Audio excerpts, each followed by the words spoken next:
اور اگر اس کے اندر وجدان نہ ہو اور لگی نہ ہو اندر، پھر کچھ نہیں ہوتا. پھر 4 دن کے بعد تسبیح خانے کے اندر سے وحشت آنا شروع ہو جائے گی. پھر 4 دن کے بعد تسبیح خانے سے باہر نکلنے کو دل کرے گا، بازاروں میں جانے کو دل کرے گا، چاہے یہاں اس سے اچھی چیز، اس سے لطیف چیز، اس سے لذیذ چیز ملے، باہر جانے کو دل کرے گا. جب جذبے ماند پڑ جائیں گے، جب جذبوں پہ زوال آ جائے گا، جب جذبوں پہ زنگ لگ جائے گا، جب جذبوں کو دیمک کھا جائے گی، جب جذبے مردہ ہو جائیں گے، جب جذبے زندہ ہوں گے، پھر کہے گا یہ پانی ہے، سکون ہے، یہاں راحت ہے، یہاں زندگی ہے، باہر کا مارا ہوا تو یہاں آیا ہوں. اے میرے اندر کا نفس اور شیطان، مجھے گمراہ نہ کر، مجھے یہاں رہنے دے، میں باہر کا مارا تو آیا ہوں. اب مجھے باہر کے مار دیتا ہے اور کہتا ہے کہ موبائل اٹھا اور باہر نکل. طالب علم آپس میں کھیل رہے تھے. ان میں ایک طالب علم جن بھی تھا. ایک سپیرا آیا، سانپ والا. تو تھے تو طالب علم آپس میں، تو اس نے کہا، جن نے، انہوں نے کہا کوئی آج اس جوگی سے کھیل کھیلتے ہیں. جن نے کہا میں سانپ بن جاتا ہوں، اللہ نے مجھے اختیار دیا ہے، میں سانپ بن جاتا ہوں. یہ مجھے اپنی بین بجائے گا اور اپنی پٹاری میں ڈالے گا، میں آؤں گا نہیں، اس کو ستاؤں گا، پریشان کروں گا، تماشا دیکھتے ہیں. اب جناب وہ سانپ بن گیا. انہیں کہا بابا ہمارے پاس سانپ ہے، سانپ ہے. اس نے بیٹھ کے بین بجانی شروع کی. بین بجاتا گیا اور دھن بڑھتی گئی، سارو سوز بڑھتا گیا، اور وہ سانپ کبھی ادھر جائے، کبھی ادھر جائے، کبھی ادھر جائے، ادھر جائے ٹکرائے ادھر آئے، ادھر جائے ٹکرائے ادھر آئے. بہت دیر تک کشمکش چلتی رہی، چلتی رہی، چلتی رہی، چلتی رہی. اس نے پٹاری کا منہ کھولا ہوا تھا کہ اسی میں آ. وہ کہ میں نہیں آتا. یہ بین بجائے جا رہا، بین میں سے شعلے نکل رہے ہیں، نکل رہے ہیں، ایک کشمکش چل رہی ہے. بڑی دیر کے بعد سانپ آیا پٹاری کے اندر. اس نے کہا پٹاری بند اور جانے لگا. انہوں نے کہا ہمارا کلاس فیلو ہے، دوست ہے. انہوں نے کہا سانپ ہے. پیسے دے دلا لے کر کے اس کو چھڑوایا اور گیا. جب وہ واپس شکل میں آ کر کیا بنا؟ انہوں نے کہا شکر ہے تم نے چھڑوا دیا. ہوا کیا؟ اس نے کہا یہ بین نہیں تھی، اس کے پاس کوئی اسم تھا. اس نے چاروں طرف سے آگ کا ایک کڑا دے دیا تھا، آگ کا ایک حصار تھا. میں ادھر جاتا تو مجھے آگ کھاتی تھی، میں ادھر، مجھے نظر صرف پٹاری آتی تھی. بس اسی میں میرے لیے راحت بھی ہے، اسی میں میرے لیے نجات بھی ہے، اسی لیے میرے لیے خیریت بھی ہے. میں نے کہا پٹاری میں نے جانا نہیں ہے، وہاں تو میں نے جانا نہیں. آگ آگ آگ. آخر کار میں تھک کے پٹاری میں چلا گیا. یہ تسبیح خانے کی پٹاری میں رہا ہے، ہر طرف سے آگ ہے. کہیں جادو کی، کہیں جنات کی، کہیں نظر بد کی، کہیں ناکامیوں کی، کہیں قرضوں کی، کہیں حالات کی، کہیں سختیوں کی، کہیں گناہوں کی، کہیں بربادیوں کی، کہیں نافرمانیوں کی. آگ ہی آگ ہے. اس آگ سے نکل کے تو یہاں آئے ہیں، اس آگ سے نکل کے تو یہاں آئے ہیں اور جذبوں کے ساتھ آئے ہیں. خیال کرنا ان جذبوں پہ سوال نہ آئے، ان جذبوں پہ گرد نہ پڑے، ان جذبوں کو دیمک نہ کھائے، ان جذبوں کو زنگ نہ لگے. خیال کرنا 4 دن پرانا ہو جائیں تو جگہ کی قیمت، عظمت بڑھ جاتی ہے، عظمت بڑھ جاتی ہے، ختم ہو جاتی ہے. میں ایک دفعہ مدینہ منورہ بیٹھا تھا، غالباً 10واں دن تھا. میرے پاس 2-4 احباب تھے. میں نے کہا پہلے دن اور 10ویں دن کی ذرا حالات بتاؤ. جو پہلے دن مدینہ آئے تھے اس دن کی کیا کیفیت تھی اور آج کی کیا کیفیت ہے؟ سب کہنے لگے وہ عظمت، وہ ولولہ، وہ شوق اور وہ جذبہ کم ہو گیا ہے، وہ نہیں رہا. ہاں یہ بہت اہم بات ہے, بڑی باریک بات ہے, بہت اہم بات ہے. ہمارے جذبے ہمیں چلائیں گے, ہمارے جذبے کہیں گے یہ تسبیح کر. اس وقت یا وہابوں کا عمل ہے, اس وقت مسبب الاسباب کا عمل ہے, اس وقت عصر کے بعد ذکر خاص ختم خواجگان کا عمل ہے, اس وقت تراویح کا وقت ہے, اور میں نے تراویح میں حشاش بشاش ہو کے قرآن سننا ہے, اور اس قرآن سننے میں میرے مسئلے حل ہونے ہیں. فَاسْتَمِعُوا لَهُ وَأَنصِتُوا, غور سے سنو, توجہ سے سنو. بس تمہارا کام اتنا ہے. قرآن نے یہ نہیں کہا اس کی تفسیر پہ غور کرو, قرآن نے یہ نہیں کہا اس کے ترجمے پہ غور کرو, قرآن نے یہ نہیں کہا کہ اس کے نزول پہ غور کرو, قرآن نے یہ نہیں کہا کہ یہ مکی صورتیں ہیں, قرآن نے یہ نہیں کہا کہ یہ مدنی صورتیں ہیں, قرآن نے یہ نہیں کہا کہ یہ حنین میں آیت نازل ہوئی, یہ بدر میں ہوئی, یہ مکہ میں ہوئی, یہ حدیبیہ میں ہوئی. نہیں کہا. قرآن نے صرف اتنا کہا ہے فَاسْتَمِعُوا لَهُ وَأَنصِتُوا. جب قرآن پڑھا جائے نا, توجہ کرو, غور کرو, توجہ کرو, ڈوب جاؤ, غور کرو, سمجھ آئے نہ آئے تو مولا اس میں دے گا کیا, کیا دے گا؟ لَعَلَّكُمْ تُرْحَمُونَ, میں تم پہ رحم کھا جاؤں گا, میرے رحم سے تیرے کام سارے بن جائیں گے. مجھ پہ میری رحمت کی ایک نظر پڑی, تیرے سارے قرضے, میری رحمت کی ایک نظر, تیری ساری بیماریاں ختم, ناکامیاں ختم, حالات کی سختیاں کم, دروازے بند ختم, تیری شادیاں, تیری زندگی, تیرے گھر, زندگی کا کوئی مسائل, کوئی مسئلہ, ایک میری رحمت کا قطرہ. میں قبرستان میں کھڑا تھا فاتحہ کے لیے, تو ساتھ کی مسجد میں ایک نعت بندہ پڑھ رہا تھا, اور اس نے ایک لفظ کہا, نہیں بھولتا آج تک مجھے. وہ لفظ یہ تھا کہ ایک قطرہ جو بخشے مینوں کم بن جاندہ ہی میرا. مولا اگر تو مجھے ایک قطرہ بھی اپنی رحمت کا بخش دے, میرا کام بن جائے گا. مجھے سہل ہو گئی منزلیں کہ خزاں کے رخ بھی بدل گئے, تیرا ہاتھ ہاتھ میں آ گیا تو چراغ راہ کے بھی جل گئے. ایک قطرے سے کام بن جاتے ہیں. فَاسْتَمِعُوا لَهُ وَأَنصِتُوا. بس تمہارا کام صرف اتنا ہے, توجہ کرو. یہ فَاسْتَمِعُوا لَهُ وَأَنصِتُوا یہ جذبہ کروائے گا. ابھی تراویح کا وقت ہے, فجر کی کرت, مغرب کی کرت, عشاء کی کرت, کیونکہ فجر مغرب اور عشاء میں امام جہری یعنی آواز کے ساتھ کرت کرتا ہے. آواز, اچھا یہ وقت آنے والا ہے اور میرے کام بننے کا وقت آ گیا. اللہ کہتا ہے توجہ کر, غور کر, تیرے پہ رحم کروں گا, میرے رحم سے تیرے کام بن جائیں گے. حدیث میں یہاں تک آتا ہے رحم اس کی رحمت سے کلمہ نصیب ہوگا, حتیٰ کہ یہاں تک آتا ہے جس کو اگر جنت بھی ملے گی تو اس کی رحمت سے ملے گی. جذبے جب سفر میں زندگی میں کام آتے ہیں, آدھا گزر گیا, آدھا باقی ہے, آدھے گزرنے میں کہیں ہمارے جذبوں میں کمی نہ آ جائے اور ہمارے جذبے کمزور نہ ہو جائیں اور پھر عمل کو بوجھ سمجھے. یہ خیال کرنا, خیال کر. خیر عطا فرمائے. آئیں پھر اب بیٹھ کے پوری توجہ سے, دل کی گہرائیوں سے اور پورے جذبے سے کیا پڑھیں گے, اور جذبے سے پڑھیں گے, اور درد سے پڑھیں گے, اور غم سے پڑھیں گے, اور ڈوب کے پڑھیں گے, اور دل کی گہرائیوں سے پڑھیں گے, پوری امت کا تصور کر کے, اپنے مسائل کا تصور کر کے, تسبیح خانے کے سارے نظام کا تصور کر کے, اور قطمیر اور اس کے جال کو توڑنے کا تصور کر کے, پورے غم اور پوری ترتیب اور پورے جذبے سے ڈوب کے پڑھیں گے. یا بدیع العجائب بالخیر یا بدیع, یا بدیع العجائب بالخیر یا بدیع, یا بدیع العجائب بالخیر یا بدیع, یا اول الاولین و یا آخر الاخرین, یا ذا القوة المتین, یا راحم المساکین, یا راحم المساکین, یا ارحم الراحمین, یا اکرم الاکرمین, یا اجود الاجودین, یا ذا الجلال والاکرام.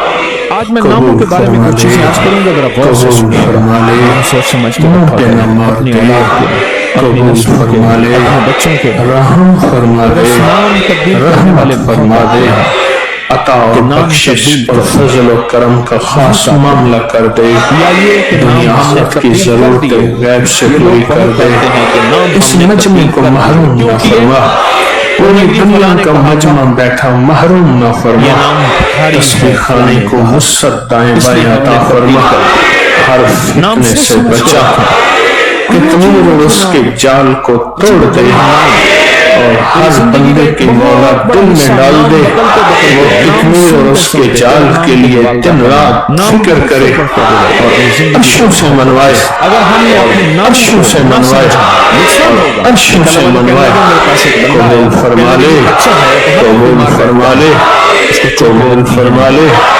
آمین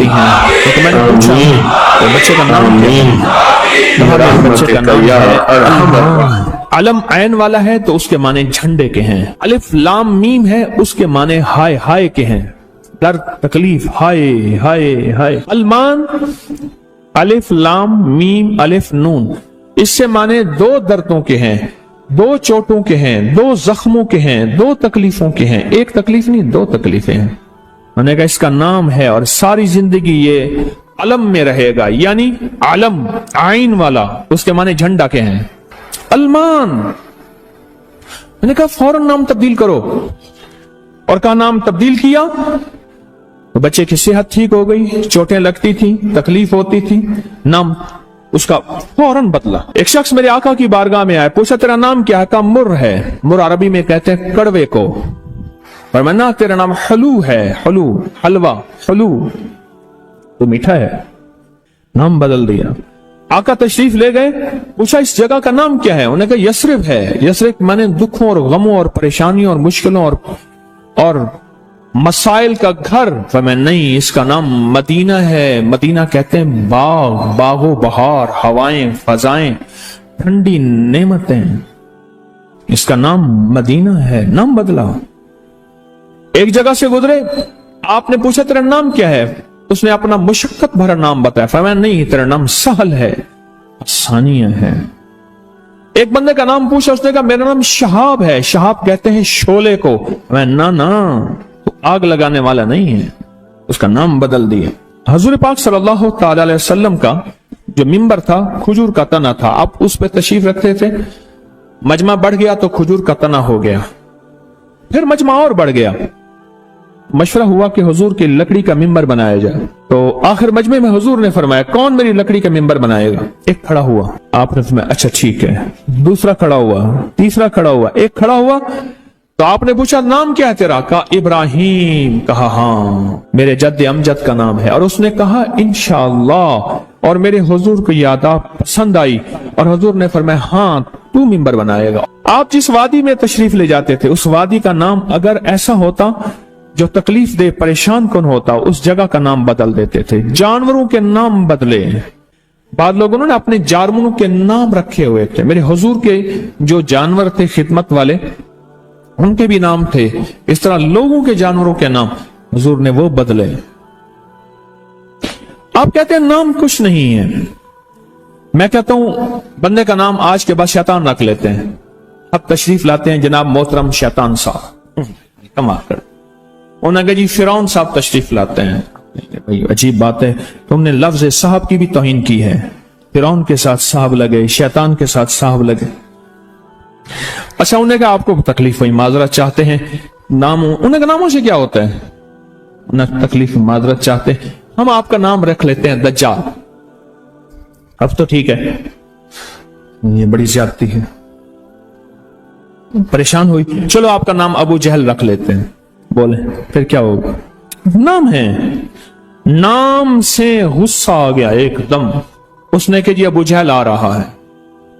میں طواف زیارت کر کے نا عزیزیت کی طرف جا رہا تھا، ایک ٹیکسی لی، رش تھا بہت زیادہ، ایک ٹیکسی والا نا ایسے نکل رہا تھا، اس میں سے نکلتے نا تو میرے ساتھ ٹیکسی والا بیٹھا تھا، عرب تھا، اس نے شیشہ کھولا، شیشہ کھول کے کہا حیوان، پھر شیشہ بند کر کے چل پڑا، تو جانور ہے،